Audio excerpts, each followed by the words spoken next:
Nós estamos no nosso segundo tempo e você tinha... Houve, por assim dizer, continuando o nosso raciocínio, houve uma evolução, houve um crescimento, um entendimento maior da igreja. Quer dizer, quando o Senhor falava, a impressão que fica para nós é que a Bíblia até que era usada, mas era usada dentro dos manuais. Um versículo daqui, outro dali, um pensamento perdido ela cá. era usada para provar a dogmática. Exatamente. Primeiro teses e depois das teses a defesa da tese. Uma primeira defesa da tese era um versículo, 2 ou 3. Ou seja, se usava a Bíblia para querer provar a defender sentença a dogmática. E hoje, depois do Vaticano II, a Bíblia se encontra na mão do povo. Agora, é verdade. Aí tem um outro lado da história, né? Antes o povo não tinha acesso à Bíblia. Hoje o povo tem. Mas qual é o grande risco? O risco de manipulá-la. O risco de fundamentá-la. Eu diria até de mais, modo... o risco de não entendê-la. Olhe, no mês de setembro, normalmente aqui no Brasil, se faz uma campanha bíblica. Mês da Bíblia. Assim chamado. E em muitos lugares, e até eu mesmo já fiz aqui, através desse canal de televisão, se faz a propaganda da Bíblia e insiste em que o católico tem a sua Bíblia. A Bíblia católica, aqui com tradução brasileira, portuguesa brasileira. Mas eu mesmo me pergunto, esses simples, esses pobres, essas pessoas não cultas, pegam uma Bíblia dessa, põem debaixo do braço, que fruto tiram? Sim, alguma coisa podem tirar, se for alguma perícope do Evangelho, alguma perícope de um salmo, algum versículo, ou alguns versículos de um salmo, mas coloque o livro do Gênesis na mão dessa gente, que entendimento e que riqueza tem. Nada, não são especialistas. Eu me lembro, posso falar aqui porque não estou revelando o nome de ninguém. Há muito tempo, há muitos anos, eu tinha uma empregada que me servia na minha casa. E ela era crente. Sempre me respeitou e eu também a respeitava. Eu a vi muitas vezes lendo a Bíblia. Interessante, ela lia mais o Antigo Testamento do que o Novo Testamento. Não sei se nos meios pentecostais protestantes é assim. Não entendo. Bom, mas uma vez ela me fez uma pergunta. Padre, mas como é que antigamente se vivia 900 anos e hoje só se vive 70, 80?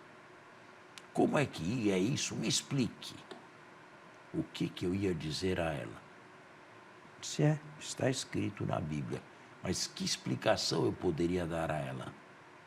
Ela precisaria entrar num curso bíblico de nível bem baixo, porque ela não conseguiria de maneira nenhuma aceitar um curso como este que nós damos aqui através desta rede de televisão. Simplesmente pegue o livro do Apocalipse. Aí vem as conclusões, né? O que se vai tirar? Que o povo que não entende e que ignora o gênero apocalíptico, o que tira? E notem, embora a igreja faça pouco uso do Apocalipse, a igreja litúrgica faz pouco uso durante o ano, muito pouco. É um dos livros mais usados na periferia cristã. Entre os protestantes, assembleias, esses cultos aí, essas seitas. Mas com que intelecção? Ou seja, antes, no passado, o povo não tinha acesso à Bíblia. Hoje tem o acesso material. Tem o acesso material, mas lhes falta o acompanhamento pedagógico, teológico, catequético. Daí seria muito importante, padre, que as paróquias, né, promovessem na pessoa dos padres, de agentes, né? O que o senhor acha dos ciclos bíblicos?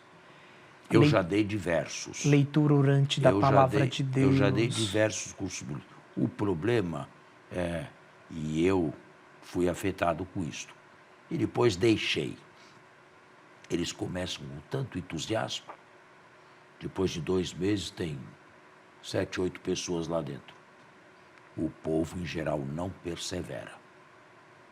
Não paga, é gratuito, não recebe nada, não tem um diploma, não favorece a nada. Ou não vai porque está chovendo, ou não vai porque está frio, ou não vai porque está calor. Tá vendo? Sim. Essa é é a impressão que eu tive enquanto eu dava cursos bíblicos em paróquias.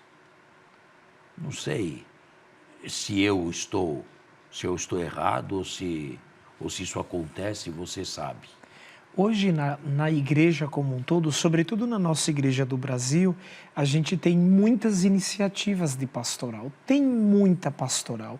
E cada pastoral tem o seu objeto de alcance, tem a sua mensagem, tem o seu método. E todas essas pastorais usam a Bíblia.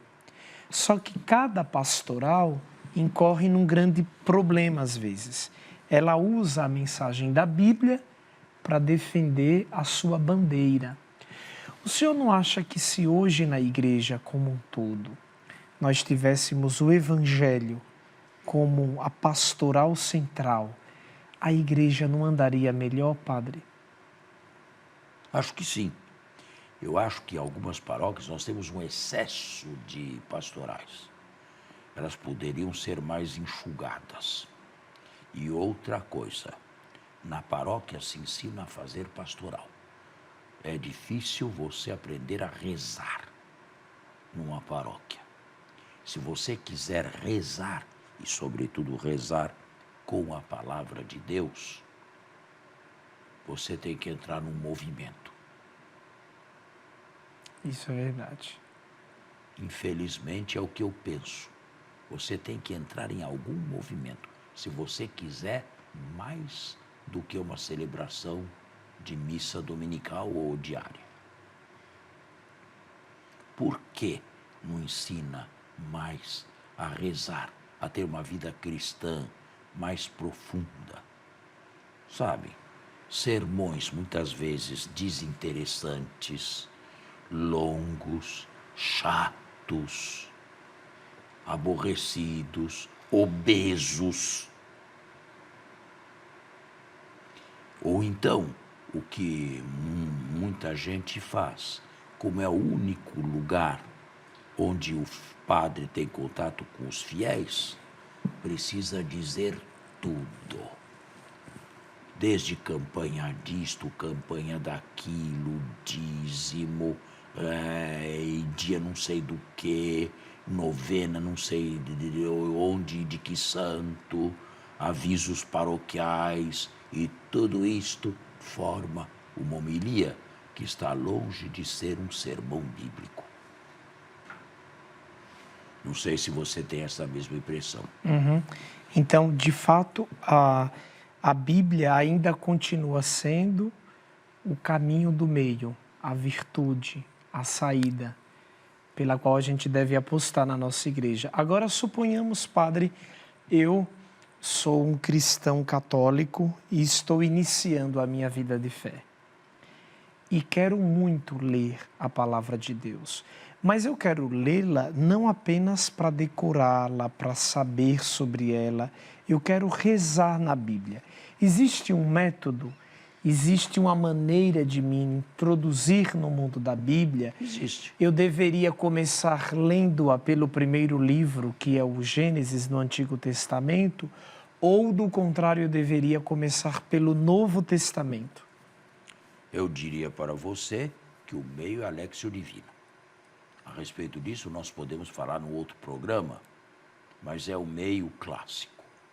Outro meio não tem, a não ser que você frequentasse um curso bíblico de nível alto.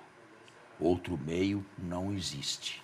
Mas a Léxio Divina traz tudo. Só que, aonde começar? Para não ficar assim, desorientado e pegar um texto, depois pegar outro, depois não sabe o que pega. Comece seguindo o lecionário. O lecionário diário? Diário. Comece pelo lecionário. Primeira leitura, sobretudo, o Evangelho. Comece por aí. É o conselho que eu dou, não você, mas que eu dou ao telespectador. Comece daí. E a partir daí se vai um pouco mais distante. Ou bem mais distante. Nós temos que encerrar. O nosso programa mais uma vez chega ao fim. Muito obrigado, bom domingo e boa semana. A você e a sua família, o nosso muito obrigado, obrigado por sua presença. E na próxima semana nós vamos então partilhar com vocês um pouquinho sobre a leitura orante da Palavra de Deus, a Léxio Divina.